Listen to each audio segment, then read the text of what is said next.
Hello, everyone, and welcome to another episode of Tell Your Story. I'm your host, Todd Nesloni, and each week I look to bring you a different guest who has encouraged, inspired, or challenged me in one way or another and bring them on to share some of their story in hopes that it inspires you to tell some of yours.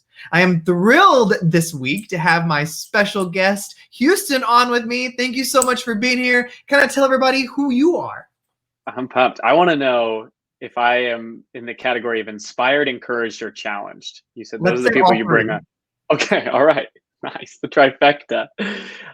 Thanks, Todd. I'm Houston. I'm one of the co-founders of Character Strong, which serves schools pre-K through 12 and does a ton of work with adults and professional development to help better teach social emotional skills, character, with the ultimate aim of making the world a more generous, kind, loving place. That's the long-term goal.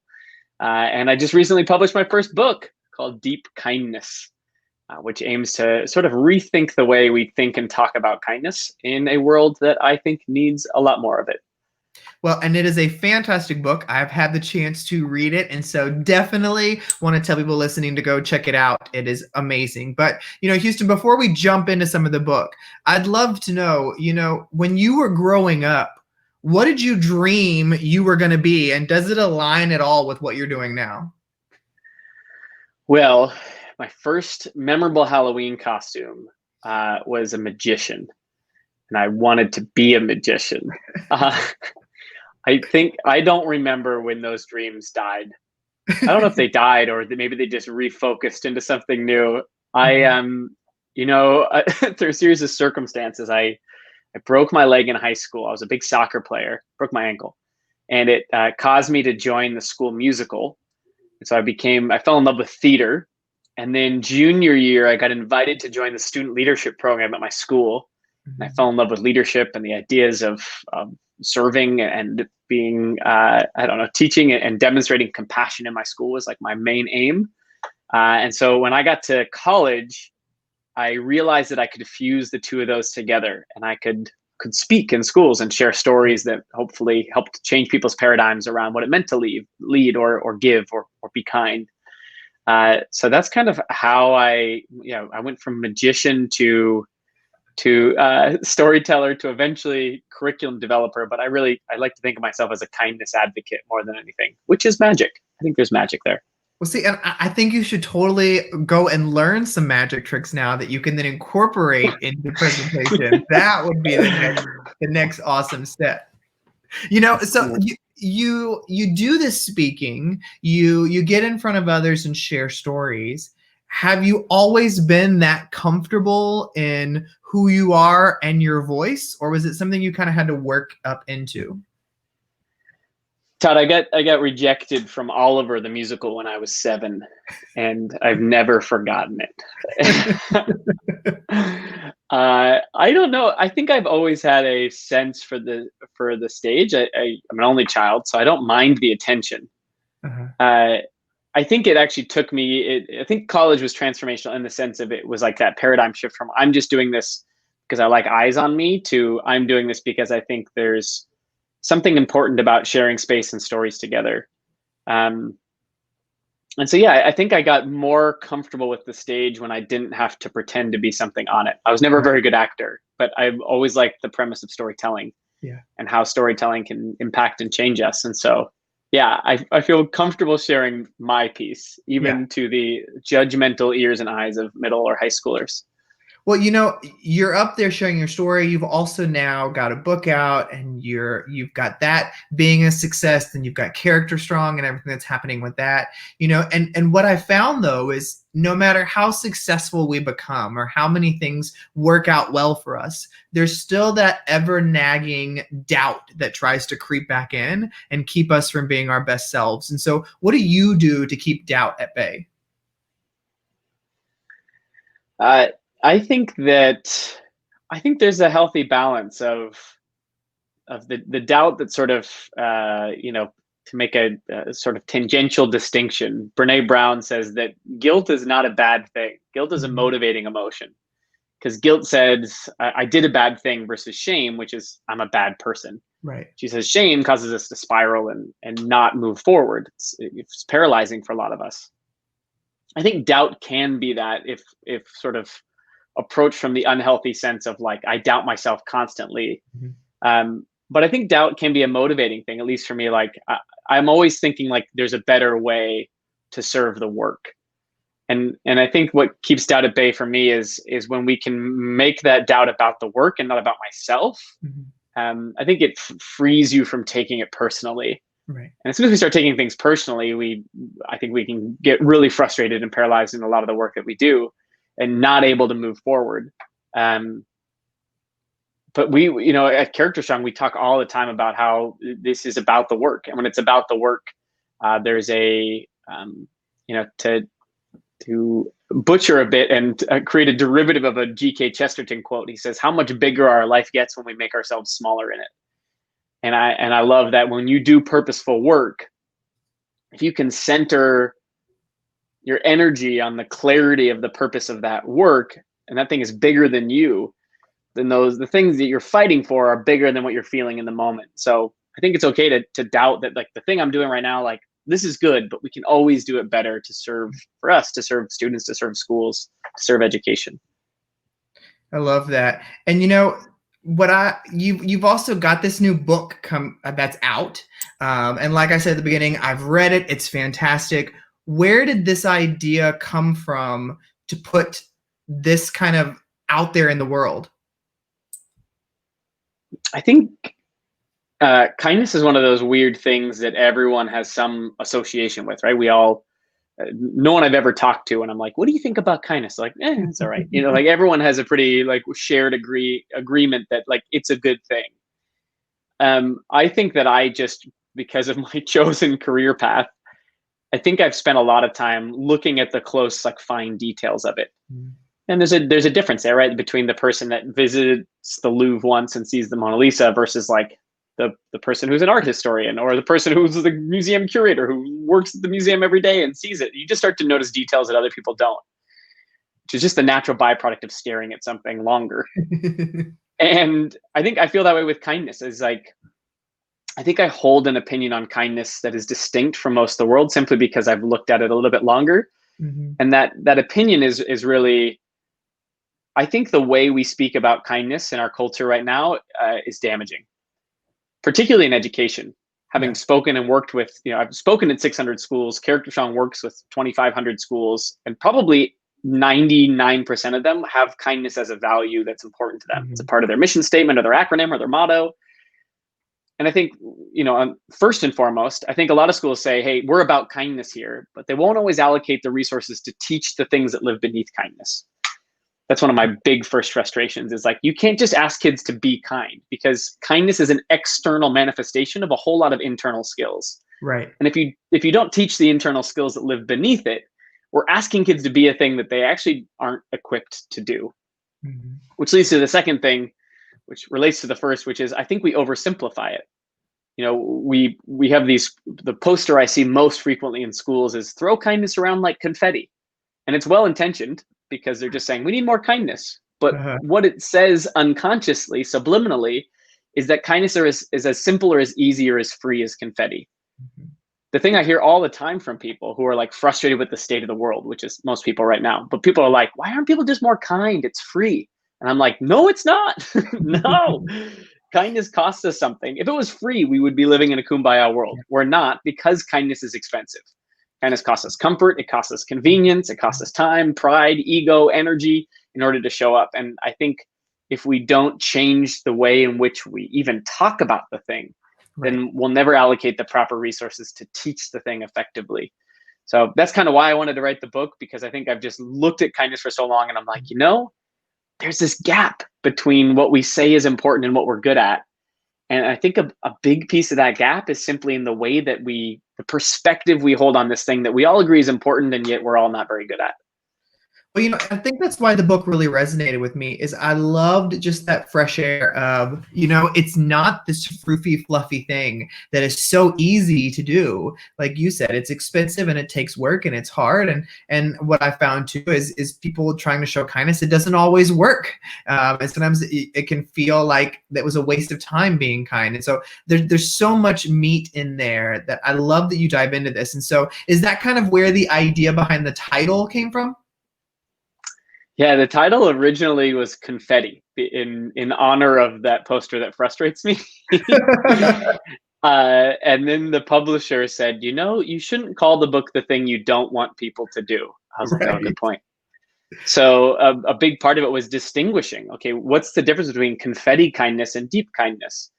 And I have to spend some time unpacking. Like, confetti kindness isn't inherently bad, but if it's the only way that we grow up sort of thinking about and seeing kindness in the media and our world and how we sort of think and talk about it, then I think we allow ourselves to excuse ourselves from the real work of the Right. sort of kindness that I think actually moves the cultural needle forward. One of my speaking mentors, Tyler, he says a commitment to growth is a commitment to pain. And I think when you pick up the average kindness book, you can expect to just be like inspired. Like Mhm. it's not an uncomfortable experience. And I wanted this book to be prickly. I wanted it to be uncomfortable because the only way we're going to improve at this thing that we say is worthwhile and yet aren't very competent at is to allow ourselves to be uncomfortable, to be humbled and say, maybe sometimes I say I'm a kind person and I'm actually not. I'm doing it out of convenience, or I'll do it when it's comfortable for me, but maybe the moments where I need to practice it the most, where it's most relevant, where it's most culture changing, are the exact ones that I'm avoiding. Yeah. Well, and what I found talking to fellow authors, when it comes to writing a book, I think there are different elements that each of us find more challenging than a different author. And so, for you, putting all this heart and soul into this, what was the most challenging part for you? I, Stephen King says you have to kill your darlings when you write. Yeah. So a piece of it was like, the distillation process of saying, there's so many things that I want to speak to when it comes to the practice of kindness, because it really is a wildly complicated subject, right? It is in many ways so against our natural human programming to be kind. Right. One of my favorite stories that I heard through Brad Montague, who wrote the book Becoming Better Grown-ups and created Kid President. He talks about this idea of Margaret Mead, the famous cultural anthropologist, being asked the question, hey, when does civilization start? And she says, the evidence of civilization is when you see a femur that has been broken and healed. It's not agriculture. It's not the political structure. She goes, if you dig up a bone and you see a femur that has been intentionally healed, it means that someone has gone back from the tribe, from the group, Mhm. to go and help a person who is now helpless. She Right. goes it goes against all of our primal nature, all of our survival instincts. She goes, that is when civilization started, is compassion. And I love that premise, that it really is like this incredibly complicated series of skills coming together in concert that allows kindness to be real. And so the process of writing the book to say what are the most essential ingredients Mhm. in a recipe that could include a whole lot of everything, Right. that felt the most challenging to me. And I love that story you share. I love Margaret Mead, but I've never heard that story. And so that's definitely something I want to go look more into and see some more history behind. So thank you for sharing that. But, when I think about our own stories, Houston, and, where we've come and the people we are today, I think as we look back on our journeys, there's always people we can pinpoint in different parts who really played a role in helping create the person that we see today. So when you look back at your journey, who's somebody that really stands out to you that you think that person was really instrumental? And for anybody listening or watching today who may know or be related to Houston, please know that I am not asking him to list every family member or friend, so please do not get offended if he doesn't say your name. But who's somebody that comes to mind? uh, Outside of my family, which were and are hugely influential to me. Yeah. My co-founder John has long been a hero and mentor of mine. I saw him speak at a leadership camp when I was in high school. He told a profound story, simple story about how he showed up 182 straight school days and held the door open an hour before school started. He never missed a day. It taught me a lot about consistency and the role it plays in building trust and in leadership. I sent him an email asking him for help with something, and to this day, he sent me a response. It's probably one of the most encouraging and supportive notes an educator or anyone has ever sent me. He did incredible work in the classroom and at the district level. And when we would sit down together, just as friends, he would have a notepad with him. He would take notes on our conversation so that 2 weeks later, I'd get a text message out of the blue being like, hey, you remember when you said you were working on this thing? Like, how's that going? How can I support you? And you know, my favorite word to describe John is intentional. There's few people that have the sort of sense of discipline, relentless discipline that John does. So it's really cool to get to work alongside someone who balances me in that way and inspires me in that way. I love that. And that's a great testament to who he is and who you choose to surround yourself with as well. Well, you know, if you were not doing the work you're doing now, what would be another dream of yours to be? I know you said magician earlier when you were growing up, but I'm just thinking about as an adult now, if you weren't doing the work, what else would you want to do? I'd probably be a DJ. That's what I wanted to be. I love music, and I've always said I've always wanted to be like a radio DJ or somebody who just gets to pick the songs that everybody gets to listen to. But I couldn't do radio. I would want to be playing live, like festival type music, because, and I had this, I've done a few of, you know, I've experienced or played with a little bit of curating music, DJing music, and that sensation of moving a group towards a common idea or experience is what I think like great curriculum design does, is what great teaching does, facilitation does. And so it's just another language to get to do that with a group, that organic experience of shared magic. I love that. So I've got to ask, what is a song or artist that you're totally obsessed with right now? Oh, totally obsessed with right now. You know, I love, there's like these incredible covers. One of them I recently stumbled upon was Three Little Birds by Branches. It's a cover of the original Three Little Birds, Bob Marley, but it's by Branches, and it's just like this like happy but like modernized version. It's worth a listen. I take a listen. I love that. Well, Houston, you know, one way that I always love to end all these conversations on is I feel like there are things that each of us hold really close to who we are or who we want to share with others. And so for anybody listening or watching today, if they were to walk away with one thing, what would your one thing be for them? I got a tattoo to remind me of it a while ago. I don't know if you're able to see it or not, but it says "Be is greater than do," and it's my personal reminder that we are human beings, not human doings, and that to be a thing requires consistent, intentional practice of that thing. And I think when it comes to kindness, I think we oftentimes say that we are kind simply because we think about it occasionally, or because one or two times we'll do an act of service over the course of a year.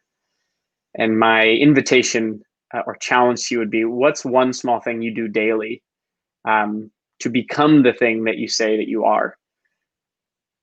That's the mic drop ending that I needed. Well, Houston, I love your work that you're doing so much. Your book is fantastic for anybody listening. It's called Deep Kindness by Houston Kraft. Go check it out. But I just appreciate you and want to tell you thank you so much for being a guest today on Tell Your Story.